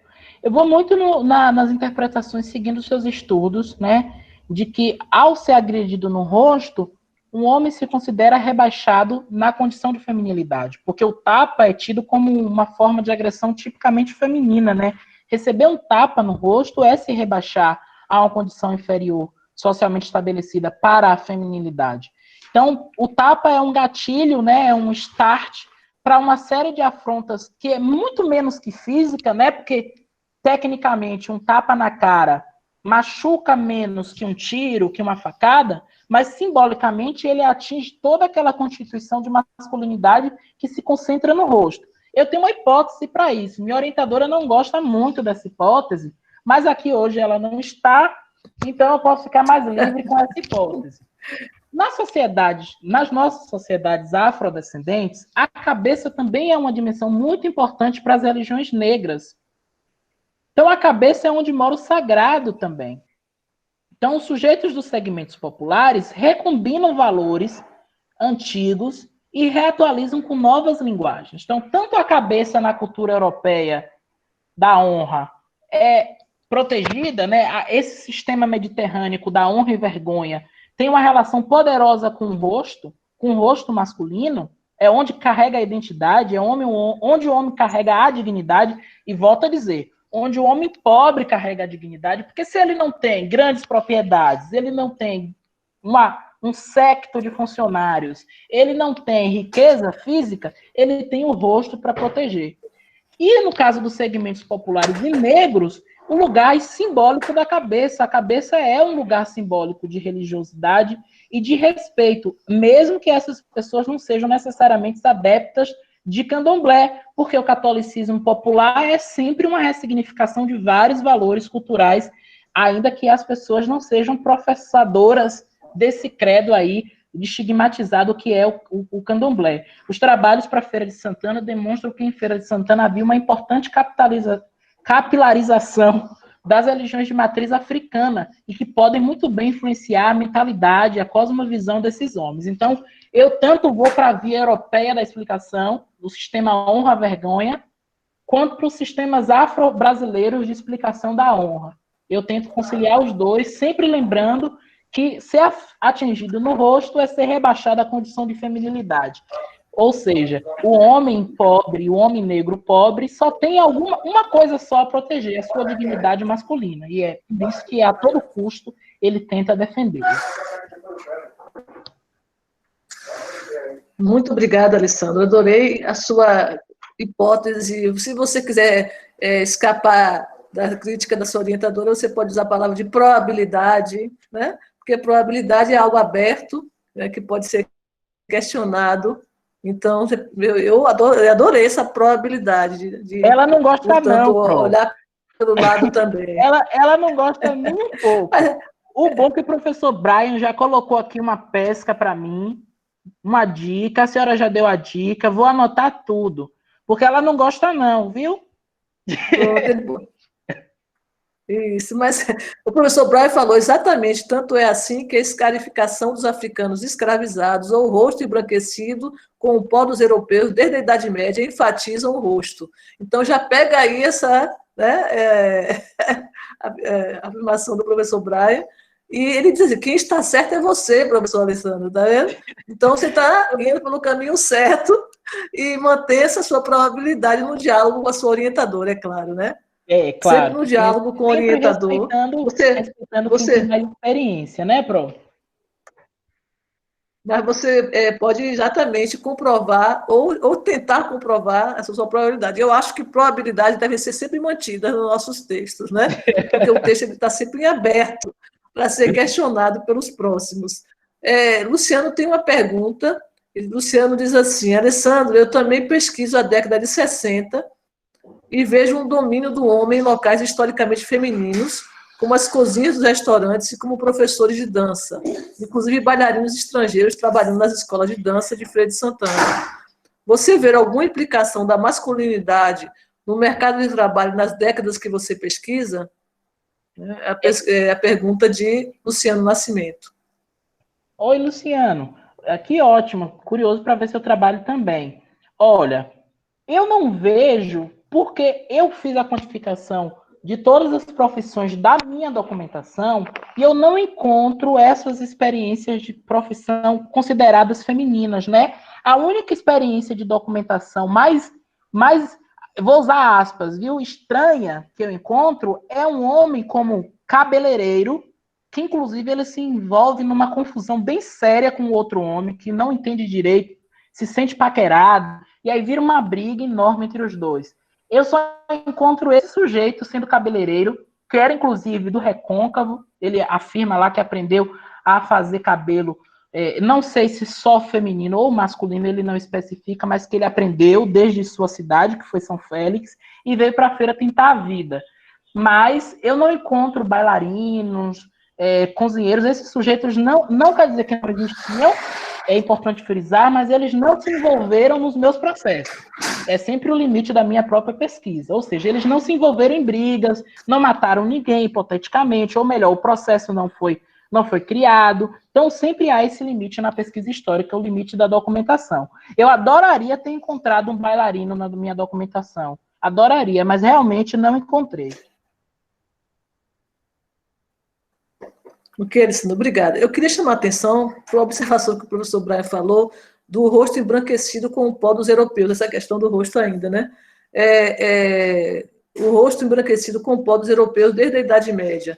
Aí eu me lembrei do que o Gilberto Freire, né, citava isso exatamente, que as mulheres, essa questão do rosto, né, como símbolo de identidade mesmo, que as mulheres, para embranquecer também, elas pintavam, as mulheres portuguesas, né, pintavam o rosto, o seu livro Casagrande de Senzala, pintavam o rosto com o intuito de disfarçar, né, e se aproximar do perfil, né, branco europeu.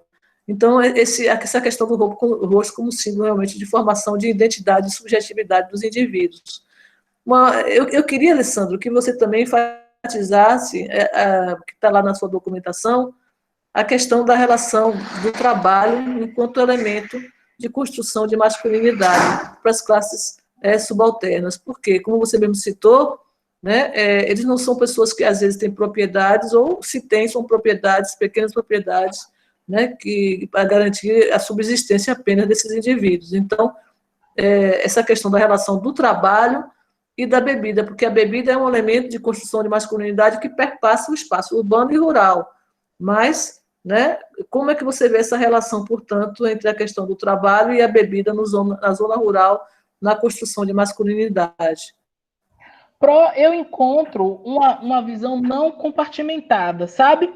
Mesmo momento que está indo trabalhar com uma pinga na mão. Eu encontro, inclusive, esse relato, essa dicotomia burguesa, branca, né, das classes dominantes, de que há um tempo para o trabalho, há um tempo para o lazer, é reinventado nesses espaços culturais. Então, o mesmo sujeito que vai ali trabalhar na pedreira, vai destocar um pasto, ele vai com a pinga na mão, inclusive para fortalecer aquele processo, para socializar. Inclusive, em muitas dessas socializações, é que ele se metiu em confusão com os próprios companheiros de trabalho. Eu encontro um caso justamente assim, que estavam trabalhando junto, bebendo junto, mas brigaram e um atingiu o outro.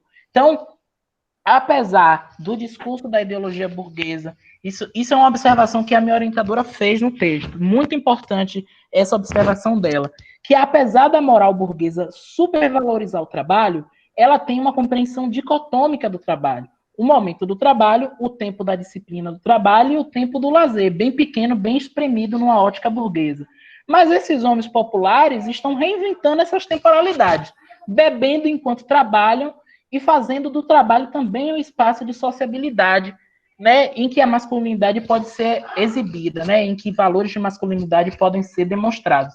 Tanto é que muitos acabaram matando o coleguinha de trabalho ali na hora do momento ali da socialização com pinga.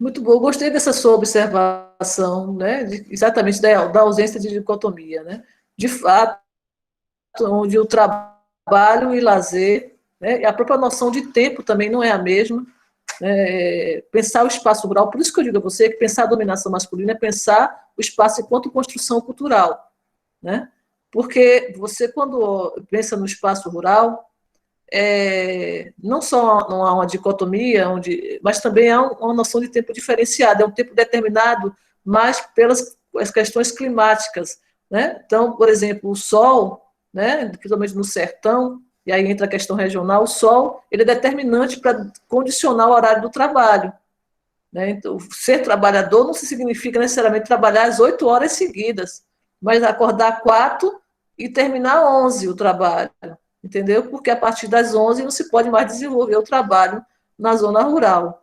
Então, é importante a gente também ter essa compreensão, né, de que quando ele fala, e por isso que as vendas que você citou aí na documentação são muito próximas uma das outras em todo o espaço da zona rural, né? Então, você tem uma venda perto de uma fazenda, 100 metros depois já tem outra, e outra, e outra, para que as pessoas não precisam fazer essa dicotomia que você está falando, de primeiro eu vou trabalhar e depois eu vou beber. Né? Então, há um intercruzamento aí. Então, a própria geografia espacial dessas vendas, né, são elaboradas de uma forma que permita que o trabalhador possa, ao mesmo tempo, trabalhar e se reabastecer com a bebida alcoólica. Tudo ao mesmo tempo ali. Tudo ao mesmo tempo, exatamente. Então, é muito interessante a sua reflexão sobre isso. Mais alguma pergunta, gente? Pronto, o professor Alessandro? Perguntas. A senhora quer que eu leia? A senhora não fica eu não vi. Eu não vi, desculpe. Tem mesmo de Amanda, né? Tem de Amanda Silas, não é isso? A senhora quer que eu Silas leia? diz. Não, pode ser que eu leia. Silas diz, professor Alessandro, essas marcas visíveis de agressão, facadas no rosto e no braço, podem ser pensadas como uma prova de poder e masculinidade de agressão ao agredido? É a primeira pergunta de Silas. Sim.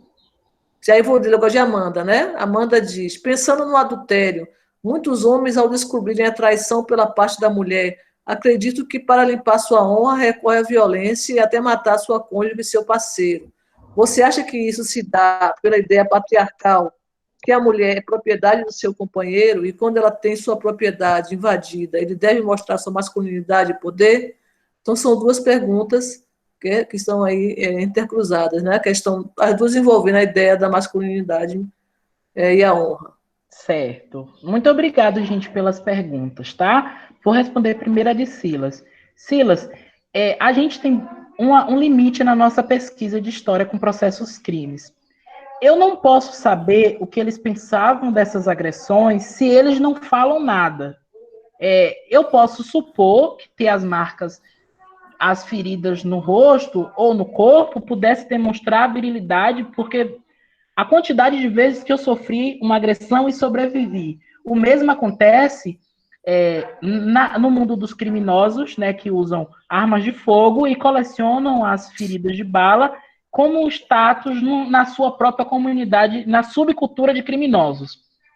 Tem até um texto que discute isso. Assim como as tatuagens, marcas de agressão anteriores simbolizam poder. Eu não sei se o mesmo pode ser aplicado para a realidade histórica que eu estudo, porque eu não encontro nenhum indício na documentação. Esse é o nosso limite do historiador. Não encontro menção, e aí eu não posso confabular.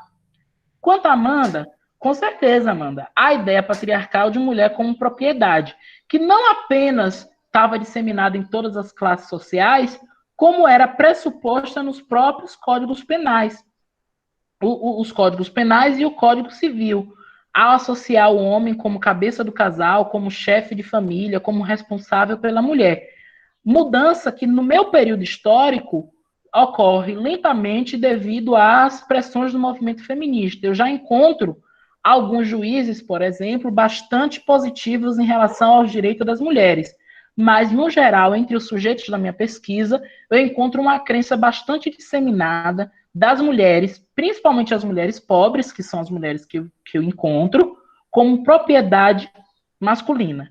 E como forma de proteger essa propriedade do mundo público, confiná-la no espaço privado, embora essas mulheres já trabalhassem, historicamente já trabalhassem, como resposta a essa ousadia feminina, a violência para conter o corpo feminino dentro de casa, ou para conter o comportamento feminino ali dentro de uma formatação, para usar uma expressão de Pro André, uma formatação esperada ao feminino. É importante lembrar, Alessandro, que, como você falou, elas já trabalhavam, né? Porque a maior parte das pessoas desenvolve seus trabalhos no espaço urbano. Quando pensa o trabalho ou no comércio, né? Ou nas casas, através do serviço doméstico, mas elas trabalhavam na lida rural mesmo, né? Na produção, no cuidado com os animais, na lida da plantação. Né? Então, não há uma dissociação, só os homens trabalhavam. Né? Nessa lida para garantir a sobrevivência, é toda uma produção que é comunitária. Os pais, de forma geral, a mulher e o homem, e os filhos, né? Ou, às vezes, a mulher sozinha com seus próprios filhos. A gente tem que levar isso em consideração, entendeu?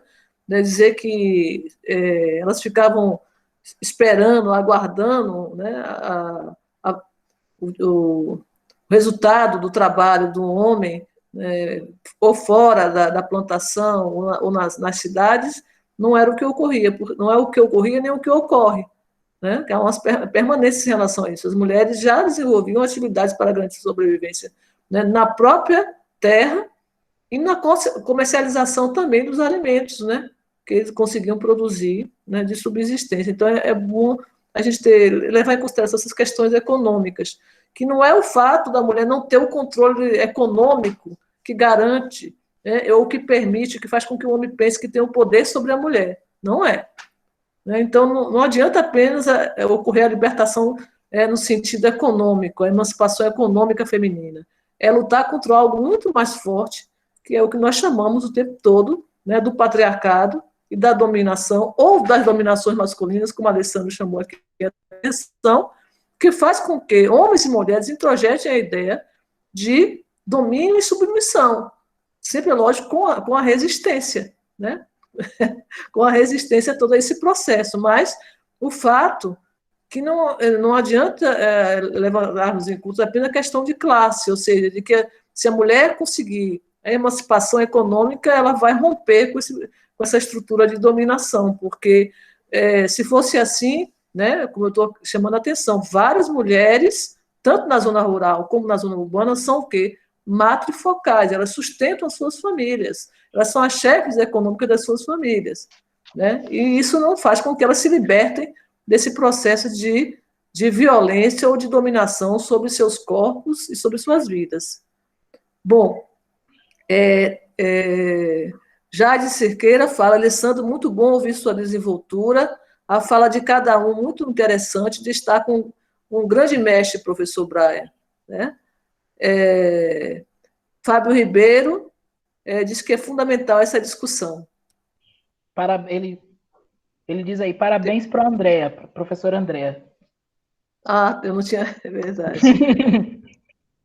Bom, eu que tenho que parabenizar, né, a todos que estão aqui nos ouvindo hoje e contribuindo para que essa linha, na verdade, de pesquisa, que é a história da infância e da juventude, porque só a troca do conhecimento é que permite o crescimento de determinadas linhas de pesquisa dentro da historiografia brasileira, né? O conhecimento ele precisa dessa troca, né? O que produzimos, como produzimos e para que produzimos. Então, de fato, seria inegável, né, a existência desse curso se não houvesse vocês. Okay? Então, eu queria, acima de tudo, agradecer os presentes que estão aqui, permitindo que tanto eu como o Alessandro possamos compartilhar nossas pesquisas, nossas reflexões, nossas angústias, dentro de uma perspectiva, né, não só de gênero, de classe, de raça, mas, acima de tudo, geracional, como o Alessandro finalizou com o seu processo crime, citando, inclusive, a idade, né, a questão da idade enquanto elemento de construção de masculinidade, né? Até quando um indivíduo pode exercer algumas práticas detentoras de masculinidade e outras não. E a velhice seria um elemento onde o indivíduo estaria perdendo, inclusive, essa masculinidade, né? Então, ele era idoso e, portanto, ele não se metia em confusões, ou seja, se meter em confusões é um momento de masculinidade, é uma forma de garantir a masculinidade, né? As brigas, né? Porque lá você expressa a sua força, porém um homem idoso ele não tem mais força física, então ele não pode, portanto, exercer a sua masculinidade como antes. Então eu achei muito interessante você trazer isso para a gente também. Mais uma vez, uma questão geracional como fundamental, como a gente estava falando logo no início, né, antes mesmo do curso, como fundamental para compreender os processos culturais, né, inclusive a pandemia que estamos vivendo hoje. Se não levarmos em consideração as questões geracionais, sempre encontraremos dificuldade em entender porque determinados grupos né, geracionais reagem a determinadas práticas de forma diferenciada. Então, quero agradecer a Alessandro pela brilhante palestra.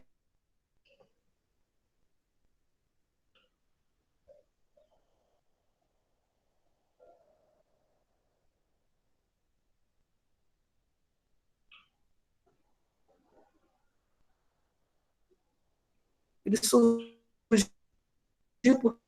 portanto, dentro, né, das reflexões que o Nina Simone desenvolve e que mantém duas linhas de pesquisa, e essa a Nina Brasil e a Nina Antiguidade. E, mais uma vez, a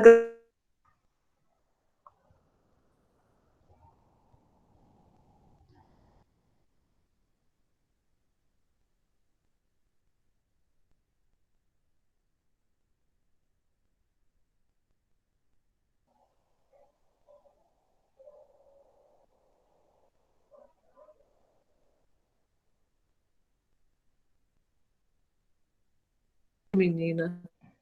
Triste realidade. Então, passo para Jorge. Ou passo para Alessandro, que ele possa tentar responder. Será, Pró, se foi uma pergunta, mas eu acho que foi mais uma observação, né? Como podemos educar meninos e meninas diante dessa sociedade calcada na ideia que um homem sempre terá autonomia sobre a figura feminina. Eu acho que é mais uma observação dele mesmo, né? Um comentário, uma contribuição. Na verdade, eu acredito que seja também uma pergunta, porque me foi feita uma pergunta semelhante, né? E eu digo que, só que relacionado ao processo, às escolas, né? Como, né? Como fazer isso? Né? Eu realmente não sei como fazer. Olha, eu costumo dizer que a gente só responde coisas que estão na alçada da gente de pesquisa, né? Realmente eu não tenho essa vivência na pesquisa educacional. Eu acho um desafio, inclusive, interessante, né? Como aplicar as nossas problemáticas ao ensino, sobretudo à educação básica. Eu acho um desafio para mim também. Eu não tenho gabarito para responder essa provocação, não. Mas eu acho, Alessandro, que nós somos no espaço da escola, um outro espaço de construção, né, das relações de gênero é a própria família. E eu acho que isso a gente pode, sim, quando a gente pensa na desconstrução dos sujeitos.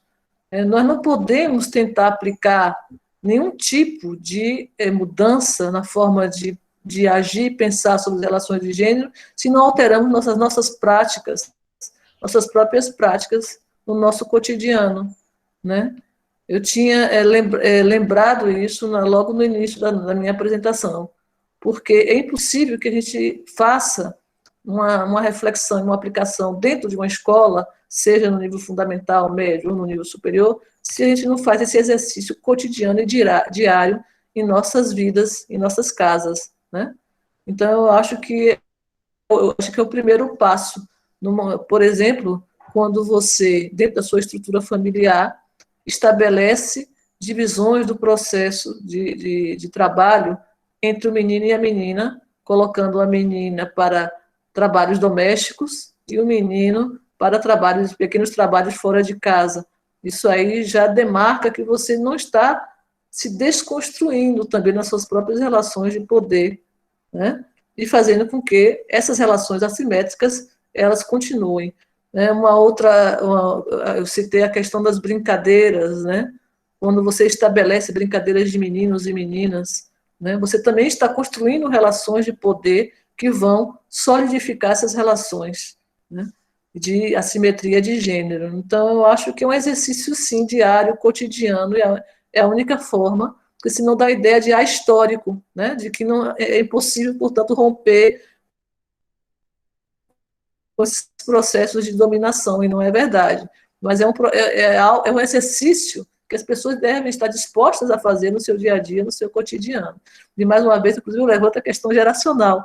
É muito mais fácil para vocês, jovens, do que para as pessoas que já estão, o que não quer dizer que não possa ocorrer, na terceira idade, e que já, né, vivenciaram todo o processo de dominação, né, e subjetivação. Então, eu acho que é bem por aí. Leia está dizendo parabéns a toda a equipe e os idealizadores, né? Então, Eu só tenho que devo agradecer e parabenizar todos os presentes aqui. Mais algum questionamento? Alguém que queira fazer um questionamento?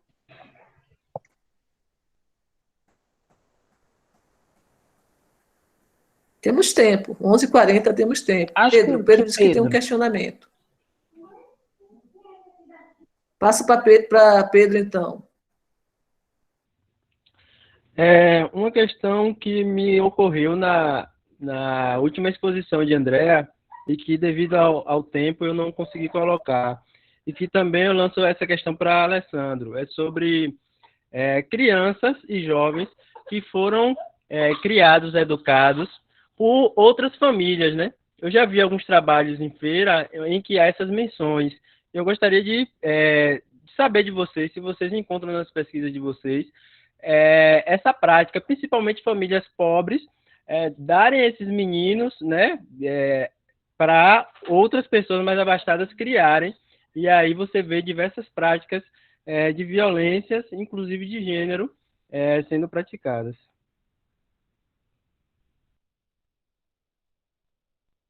Alessandro, quer responder? Pro, como é a sua pesquisa diretamente, Pro? Sinta-se à vontade de responder, é sua pesquisa. Ok. Eu posso dizer que eu encontrei, sim, mas não na minha pesquisa atual, mas na minha pesquisa de mestrado, que culminou na publicação do livro A Infância Esquecida. O próprio título, né? Ele é bastante significativo, a ideia de que as crianças, portanto, dos segmentos pobres e empobrecidos e, em geral, órfãos, elas passam por um processo de esquecimento, né, da sociedade. E eu encontrei vários casos de crianças que eram realmente criadas por outras famílias. Algumas crianças que foram criadas por outras famílias, na verdade, eram criadas por parentes próximos, em geral, madrinhas, tios, que muitas vezes se tornavam os seus próprios agressores, como no caso da figura masculina, né? Mas também de proteção, era uma rede também de proteção na ausência de sua mãe. Então, em casos, por exemplo, de crianças que eram abandonadas no asilo dos expostos, que foram abandonadas, e que logo depois, alguns anos depois, conseguem ser recuperadas por suas madrinhas, ou pelo menos que algumas tentam recuperar, deixam um bilhete dizendo da intenção de recuperar, né, os seus afilhados. Então, crianças que são acolhidas por outras redes de solidariedade, né? Mas também, infelizmente, crianças que eram destinadas pelo que nós chamamos de catarinas, né? Que eram justamente as meninas do interior. Esse termo não é nem o meu, é um termo utilizado pela memorialista Delgar de Viana, utilizada pelos historiadores. Ela conta exatamente esse termo, que era muito comum no início do século XX, né, na Bahia, para denominar crianças que eram retiradas de suas famílias no interior para viver e trabalhar nas casas de classe média e alta como empregadas domésticas. E o termo que essas famílias de classe média utilizavam era quase como se fosse minha filha, né? Mas, no fundo, essas meninas elas não tinham nenhuma prerrogativa, né, de filiação, elas viviam em condições abjetas, elas eram obrigadas a se submeter a trabalho infantil, exercendo vários serviços domésticos, cuidando, inclusive, dos filhos, né, dessas casas, né, das crianças, de outras crianças, crianças cuidando de crianças, e não tendo direito à educação, nem uma alimentação adequada. E eu encontro, sim, vários casos, inclusive, de crianças que viviam, portanto, nessas casas, as chamadas catarinas, né, e que fogem. De aí que é um resquício, inclusive, da escravidão, né, que o patrão recorre à justiça e ao jornal para relatar a fuga da criança, né, no intuito de encontrá-la novamente. Então, um resquício mesmo do processo da escravidão, né, crianças que fogem por não suportar os atos de violência, né, dessas casas que supostamente deveriam abrigá-las com o intuito de protegê-las da pobreza e da fome, né, no interior. Então, eu encontro vários casos registrados, né, principalmente nos jornais, sobre essas crianças, mas também na documentação que envolvia os orfanatos, né? Vários casos realmente nesse sentido, e que relata essa violência sobre... As Catarinas eram meninas, então, portanto, a criança do gênero que a gente chama feminino, né? E que eram abrigadas nessas casas para exercer esses trabalhos domésticos, mas também acontecia os meninos também, que exerciam trabalho doméstico. Eu encontrei casos, por exemplo, de um menino que ele bate no cavalo, porque isso foi em Salvador, no início do século XX, era também muito rural, né? Tinha um aspecto muito rural Salvador, então não tinha essas características urbanas que a gente imagina, então as pessoas criavam cavalo, boi, né, em determinadas casas, e esse menino, ele agride um cavalo, porque o cavalo estava sendo mais bem alimentado do que ele. E aí o patrão, a notícia sai no jornal, o patrão espanca a criança, mas o jornal não coloca, o que eu falo do sentimento moderno de infância. Não havia sentimento moderno de infância, ou seja, aquela preocupação com a criança, com a vida daquela criança, e reconhecimento de que ela é diferente dos adultos, que por isso merece atenção especial, quando tinha um demarcador de classe, né? No jornal mesmo, ele relata a notícia condenando a criança por ter agredido o cavalo, e não por ter sido agredida. Né? É muito interessante isso, né? Que o demarcador de classe, ela não é vista como criança, que merece atenção e um cuidado especial, entendeu? Então, ela, na verdade, ela fere o elemento central da sociedade capitalista, que é a propriedade. Então, o jornal não relata como se for condenando o agressor. Então, isso é muito comum, sim, Pedro, encontrar, né, durante toda a documentação, né, que nós temos que lidar para pensar a infância e a juventude, essa questão da socialização da criança em outros lares, muitas vezes de uma forma impositiva, né, como é o caso aí de crianças que saem dos seus lares, geralmente da zona rural para a zona urbana, para desenvolver atividades domésticas e fugindo da pobreza e da miséria, mas caindo em outro processo de exploração. Milé diz aqui, nos documentos das regiões dos sertões mais interioranos, são muito comuns relatos sobre crias, principalmente meninas que realizavam trabalhos domésticos e estavam sujeitas às agressões físicas e às investidas sexuais de seus patrões.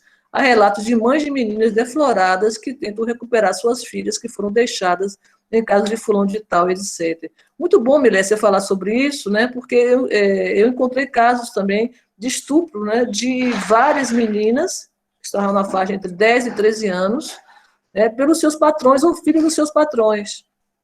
Então, o outro tipo de violência que é a violência sexual. Então, além de ela sofrer a violência de ser retirada do seu lar, né, de exercer uma atividade que não remunerada ou pouco remunerada, né, e viver em condições subhumanas, elas ainda eram alvos de investidas sexuais. Então, o que demarca que quando essas notícias saem no jornal, não há uma compreensão de que essas meninas são crianças. Então, é isso que eu queria chamar a atenção.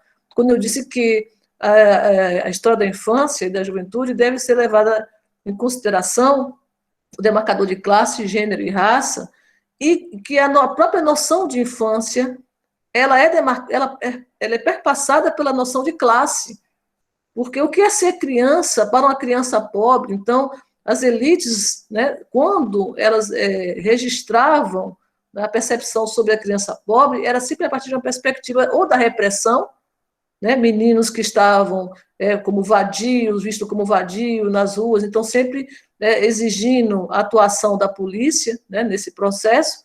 Então, eles não são vistos como criança, mas como delinquentes, indivíduos que estão ali rompendo a ordem, né, ou então são vistos de uma perspectiva assistencialista. Né. Não há uma noção, na verdade, de infância semelhante para todas as classes sociais, isso a gente não pode esquecer.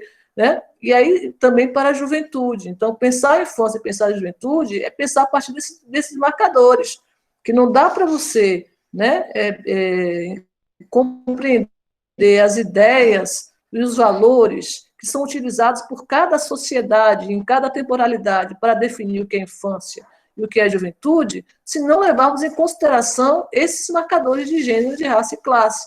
Então, o que é pensar a infância feminina pobre? O que é pensar a infância feminina ou a infância masculina pobre, o que é pensar, né, a juventude pobre ou a juventude das classes mais altas, entendeu? Então, esses marcadores, e aí eu refaço também étnicos, né, sempre perpassam os discursos que são elaborados pelas elites para definir o que é infância e o que é juventude.